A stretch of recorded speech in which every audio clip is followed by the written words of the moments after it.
Good morning students, मैं हूं स्मिता शर्मा और आज हम पढ़ने जा रहे हैं एनसीईआरटी क्लास 12 के लिए मानव भूगोल के मूल सिद्धांत की सेकंड यूनिट का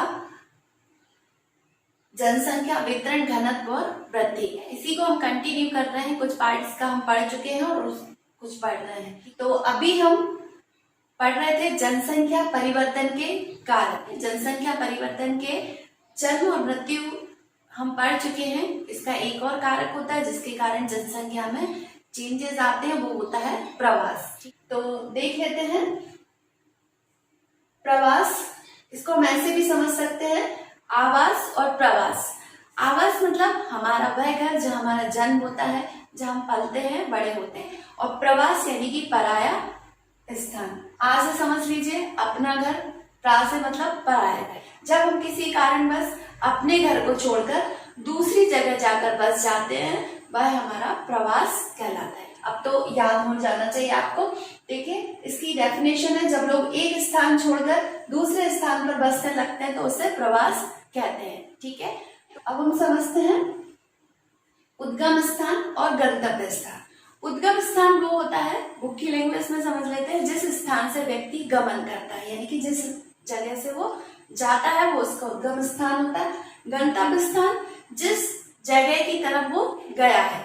उद्गम अब हम अपनी लैंग्वेज में समझते हैं। उद्गम आपने सुना होगा, गंगा नदी का उद्गम गंगोत्री हिमनद से हुआ है। दैट्स मीन्स उद्गम स्थान का मतलब होता है जन्म स्थान।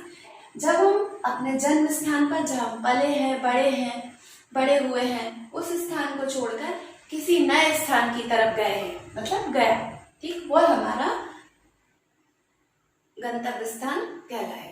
और उद्गम स्थान हमारा वह जगह है जहाँ पले हैं, बड़े हैं और जिस जगह से हम किसी दूसरी जगह की तरफ जाते हैं। एग्जाम्पल के लिए समझ सकते हैं, जैसे आप भोपाल में आपका बर्थ हुआ है, यहीं पर आपने अपनी क्वालिफिकेशन कंप्लीट की है, लेकिन आपका जॉब जो है वो दिल्ली में लग गया है। ठीक, तो आपका उद्गम स्थान भोपाल है और गंतव्य स्थान दिल्ली है। तो आपका जो उद्गम स्थान है वो भोपाल होगा और गंतव्य स्थान दिल्ली है। ठीक, अब हम समझते हैं प्रवास के प्रकार। प्रवास अस्थायी भी हो सकता है, स्थायी भी हो सकता है और मौसमी भी हो सकता है। ठीक, प्रवास 3 प्रकार से होता है। अस्थायी रूप से ज्यादातर रोजगार वाले लोग प्रवास करते हैं, जो कि सुबह जल्दी उठकर अप एंड डाउन करते हैं, गांव की तरफ जाते हैं, दिन भर अपनी नौकरी करते हैं, वापस शाम को अपने घर आ जाते हैं। तो इस तरह का प्रवास जो है वो अस्थायी प्रवास रहता है। दूसरा होता है स्थायी प्रवास। स्थायी प्रवास वो होता है जब आप अपने आवास को छोड़कर परमानेंट दूसरी जगह पर जाकर बस जाते हो। जनरली स्थायी प्रवास लड़कियों का होता है। लड़कियां शादी के बाद दूसरे घर में परमानेंट रहने लगती है, वो उनका स्थायी प्रवास होगा। तीसरा होता है मौसमी प्रवास। मौसमी प्रवास एक मौसम विशेष में आप एक स्थान को छोड़कर दूसरे स्थान चले जाते हैं। जब आपका वही मौसम वापस आ जाता है जहां आप अपने घर में रहते थे, तो मौसम के अनुसार जब आपका प्रवास बदलता है, स्थान बदलता है, उसे मौसमी प्रवास कह सकते हैं। इसमें जैसे राजस्थान के बंजारे हैं, जब गर्मियों में वहां बहुत तेज गर्मी पड़ने लगती है तो वो अपने जानवरों को लेके देश के बहुत सारे भागों में बट जाते हैं। ठीक, और जब गर्मियां खत्म हो जाती है तो वापस अपने राजस्थान में जाकर रहने लगते हैं। इसी तरह से हिमाचल की भोटिया प्रजाति है।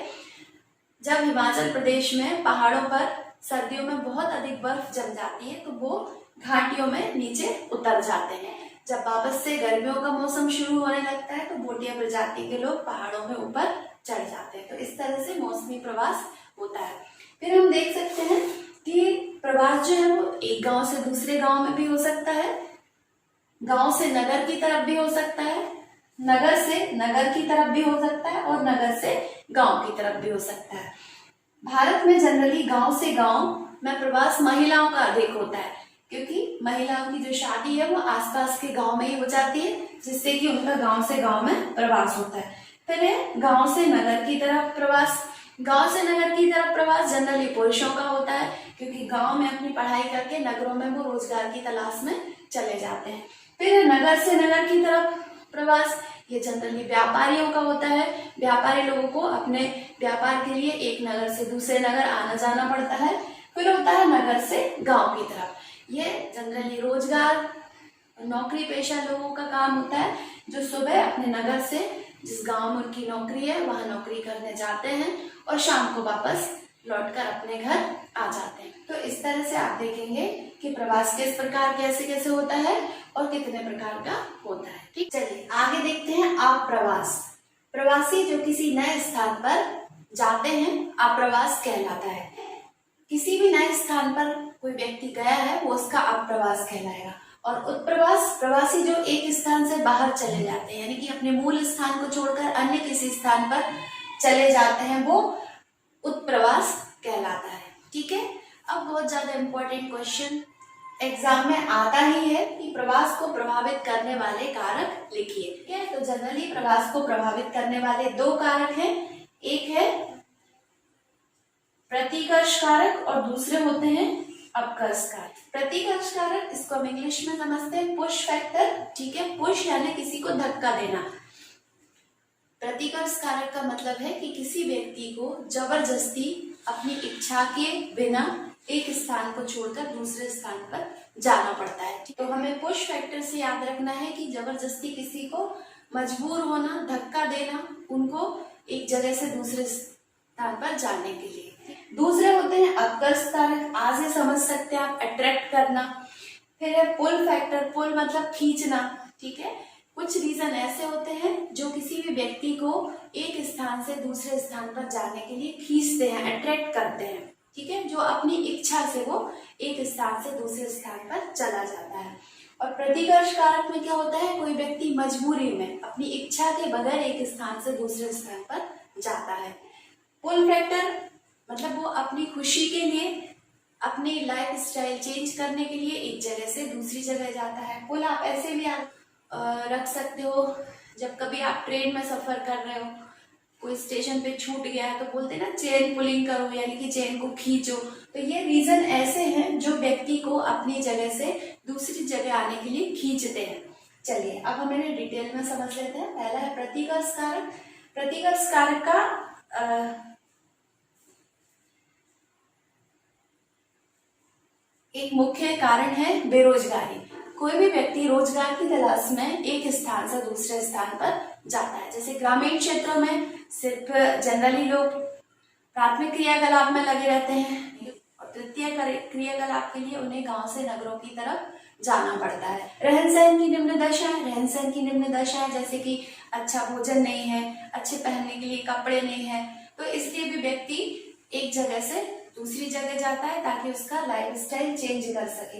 प्रतिकूल जलवायु, प्रतिकूल जलवायु के कई एग्जाम्पल हमारे सामने हैं। ठीक है, जैसे जहाँ बहुत ज्यादा बर्फ पड़ती है, जहाँ बहुत ज्यादा गर्मी है, जैसे मरुस्थलीय क्षेत्र, ऐसी जगह पर लोग बहुत कम मिलते हैं क्योंकि उनको रहने खाने पीने के लिए जल की सुविधा नहीं है, भोजन की सुविधा नहीं है, इसलिए वो प्रतिकूल जलवायु से अनुकूल जलवायु की तरफ चले जाते हैं। जैसे राजस्थान के मरुस्थलीय क्षेत्र के लोग ज्यादातर जैसलमेर जोधपुर साइड आ जाते हैं ताकि उनकी आर्थिक जरूरतें वो पूरी कर सकें। प्राकृतिक विपदाएं जैसे कहीं बाढ़ आ जाना, भूकंप आ जाना, जिसके कारण भी लोग एक स्थान से दूसरे स्थान पर चले जाते हैं। जिन स्थानों पर बार बार बाढ़ आती है, बार बार भूकंप आते हैं, भूस्खलन होते हैं, वहां पर जनरली लोग नहीं रहते हैं, वो दूसरी जगह पर चले जाते हैं। जैसे हम अपने धार्मिक स्थल केदारनाथ की चर्चा कर लेते हैं। सर्दियों में वहां पर बहुत ज्यादा बर्फ हो जाती है, भूस्खलन होने की संभावनाएं बढ़ जाती है बारिश के सीजन में, तो लोग क्या है नीचे घाटियों में उतर आते हैं। अब है महामारी का सबसे अच्छा एग्जाम्पल एट प्रेजेंट जो कोरोना वायरस बीमारी चल रही है, उसी से हम लोग ले सकते हैं कि आप लोगों ने टीवी में देखा होगा कई मजदूर, ठीक है, जब परिवहन के साधन भी बंद हो गए तो वो पैदल ही अपने घर की तरफ आने लगे थे। जैसे बम्बई में, बिहार के कितने सारे लोग बम्बई में जॉब करते हैं, मजदूरी करते हैं, तो वो सब अपने वापस बिहार और उत्तर प्रदेश साइड आना शुरू हो गए थे। तो महामारी के कारण भी बहुत बड़ी संख्या में प्रवास होता है। सामाजिक आर्थिक पिछड़ापन, जो क्षेत्र सामाजिक और आर्थिक रूप से पिछड़े हुए हैं उन क्षेत्रों को छोड़कर भी लोग दूसरी जगह पर जाकर रहने लगते हैं। अब चलिए अब हम देखते हैं अपकर्ष कारक। जिनके लिए खुद व्यक्ति अपनी इच्छा से अपने मूल स्थान को छोड़कर अन्य स्थान पर चला जाता है। सबसे पहला देखेंगे बेहतर अवसर। बेहतर अवसर, अच्छे रोजगार, अच्छी सुविधाओं के लिए वो एक स्थान से दूसरे स्थान चला जाता है। रहन सहन की अच्छी दशाएं, रहन सहन, उनका खाना पीना, अच्छे कपड़े, ये सब, जैसे आप छोटी जगह पर रहते हैं तो आपकी हर चीज पर लोगों को टोक लगाने की आदत पड़ जाती है। वो ऐसी जगह पर जाना पसंद करेंगे जहां वो अपनी आजादी से रह सकें, अच्छा खा सके, अच्छा पहन सके, रह सके। ठीक है। दूसरा है शांति व स्थायित्व। इसका एग्जाम्पल हम बहुत अच्छे से अफगानिस्तान से देख सकते हैं कि जब से वहाँ तालिबानी शासन शुरू हुआ है वहां पर अशांति हो गई है, तो लोग बहुत बड़ी संख्या में वहां से विश्व के अन्य देशों की तरफ प्रवास कर रहे हैं ताकि वो शांति से रह सके। फिर जीवन व संपत्ति की सुरक्षा। जिन क्षेत्रों में उनके जीवन और संपत्ति की सुरक्षा नहीं रहती है तब भी लोग एक स्थान से दूसरे स्थान पर चले जाते हैं जहां सुरक्षा हो। ठीक है, उनके खुद के जीवन की सुरक्षा हो, उनकी संपत्ति की भी सुरक्षा हो सके। फिर होते हैं अनुकूल जलवायु।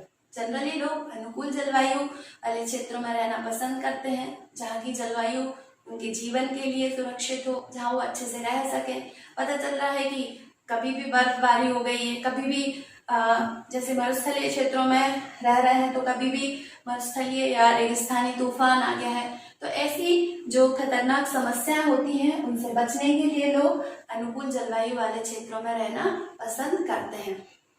तो इसका हम और भी कई एग्जाम्पल ले सकते हैं, जैसे गंगा के मैदान देखेंगे आप, यहाँ पर जनसंख्या बहुत अधिक मिलेगी क्योंकि लोग अनुकूल क्षेत्र में, अनुकूल जलवायु वाले क्षेत्र में, वहां पर जल, भोजन सभी की अच्छी सुविधा है। जबकि रेगिस्तानी और पहाड़ी बर्फीले क्षेत्रों में जनसंख्या बिल्कुल कम मिलेगी, बल्कि 0 मिलेगी, है ना, क्योंकि वहां पर जल और कई सारी सुविधाओं की कमियां हो जाती हैं। एक और बात बता देती हूँ कि प्रवास जो है वो